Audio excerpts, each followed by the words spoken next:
Good evening. We're starting tonight with breaking news. 2 Phoenix police officers have been shot in the line of duty. All of this unfolding near 16th Street and McDowell in Phoenix, just west of the 51. And fortunately, it occurred just blocks away from Banner University Medical Center. This is a live look right now at that area from Sky 12. Within the past hour, we've learned that one officer is in critical condition and the other officer is stable right now. Phoenix police also tell 12 News that one suspect is in custody tonight, but it's unclear if there are any other outstanding suspects. We have team coverage lined up with the latest on the investigation. 12 News journalist Jonathan McCall is live at Banner University Medical Center, where those 2 officers were rushed for treatment. But let's begin with Gabriela Becerra. She received an update from police in the last few minutes. Gabby, what's the latest? That's right, Mark Caribe. We just heard from Police Chief Sullivan and Mayor Kate Gallego. They both seemed very shaken up over the events that happened here tonight. We also got an update on the 2 officers who were shot in the line of duty. One officer is currently fighting for his life at the hospital right behind me. The second officer was saved by his ballistic vest. He is in stable condition tonight. Chief Sullivan said he was able to speak with that officer. He tells us he is very traumatized by the shooting and the condition of his partner. Now, Chief Sullivan tells us the shooting happened at 16th Street and McDowell just around 6:30 this evening. Officers responded to reports of a person breaking into a car.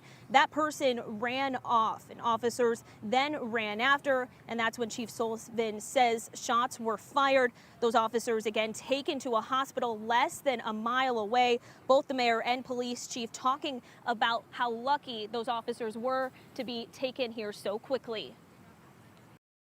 2 of our officers were shot protecting this community. One of our officers was saved by his ballistic vest and is in stable condition. The second officer is currently fighting for his life in critical condition. Our officers have been met by gunfire 11 times this year, protecting and serving this community.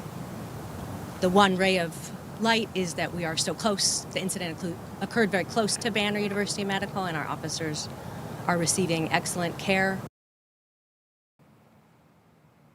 And the mayor also saying that this was just another tragic reminder of the risks our officers face each and every day. Again, you heard Chief Sullivan saying this is the 11th time officers have been shot on duty so far this year. He did say there is no immediate threat to the surrounding area, although officers are still posted at just about every intersection for about a 2-mile radius. We'll continue to get updates for you guys and bring them as we learn them. For now, reporting live in Phoenix, Gabriela Becerra, 12 News. Gabby, thanks. Let's continue our team coverage with 12 News journalist Jonathan McCall.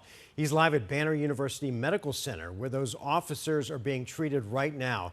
Jonathan, what's the latest on their conditions? Yeah, Mark, good evening. We do know that those 2 officers rushed here to Banner University Medical Center, literally just blocks away from where that shooting happened around 6:30 this evening. Those officers inside of the hospital tonight getting care. One of those officers, as we heard, in critical condition. A second officer in stable condition, saved by his bulletproof vest. Just want to give you an idea of the scene that is still unfolding outside of Banner University Medical Center right now. Where we're standing live is right along 12th Street and McDowell. To the west is 7th Street. Traffic is literally shut down from 7th Street to at least Highway 51 going down McDowell, and then all the way north up a number of blocks as well. This is a still heavy police scene with a number of law enforcement officers as well as Phoenix police officers still here on the scene trying to piece this together. For the last hour or so, we've listened as a police helicopter, a Phoenix police helicopter, has circled in this area, likely still searching for potential suspects as well as information connected to the shooting as well. When we first got our initial release of information from Phoenix police, they did say that they were searching for suspects, multiple suspects connected to the shooting. We do know that at least one suspect is in custody. Right now, there's no word on just how many outstanding suspects that Phoenix police could still be looking for at this hour connected to this shooting. But again, we do know those 2 officers shot, one in critical condition, a second in stable condition after this tragedy here this evening. We'll continue to follow this story for you throughout the night at 12news.com. But for now, we're live in Central Phoenix tonight. Jonathan McCall, 12 News. All right, Jonathan, thanks. This story is still developing. Our crews are staying in contact with police for the latest information. We'll head back to the scene in just a few minutes for an update. Tonight, a man is in custody after a police standoff just before noon. Maricopa police say they were trying to conduct a traffic stop when the man suddenly took off. He then entered a home and barricaded himself in the attic. The Pinal County Regional SWAT team and Chandler PD were called in to assist. After about 2 hours, officials entered the home and arrested 31-year-old Stephen Merriweather. He's now facing charges for unlawful flight as well as several pending warrants. Now to Buckeye, where a high school principal is now on leave while he's under investigation for a personal matter. The district announced today that Buckeye Union High School principal Joe Kinney has been placed on leave. Officials say that the law enforcement investigation is unrelated to Kinney's work with the school district. The district said that it cannot share any further details about the investigation at this time and has appointed Kristen Koch to assume the duties of principal. Well, we have a string of weather impact alert days headed our way. Meteorologist Lindsay Riley is here with the first look at your forecast.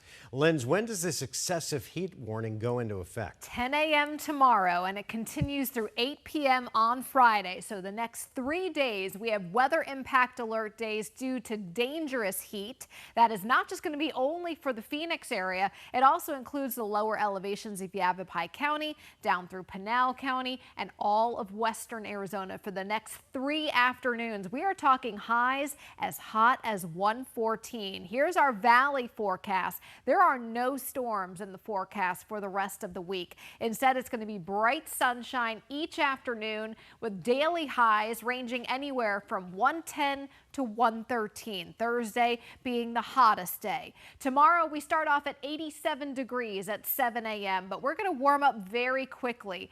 And by noon, we're already up to 103. 5 p.m. temperatures close to 110 degrees. Tomorrow could be the day that we tie the record for the most 110s in a given summer. Mark? Linz, thanks. Now to Surprise, where the city is being hit with a federal lawsuit accusing it of violating the First Amendment rights of a citizen. All of this stems from a city council meeting in Surprise last month when police arrested a woman during the public comment period. 12 News journalist Chase Golightly was at tonight's city council meeting and has more on the new suit.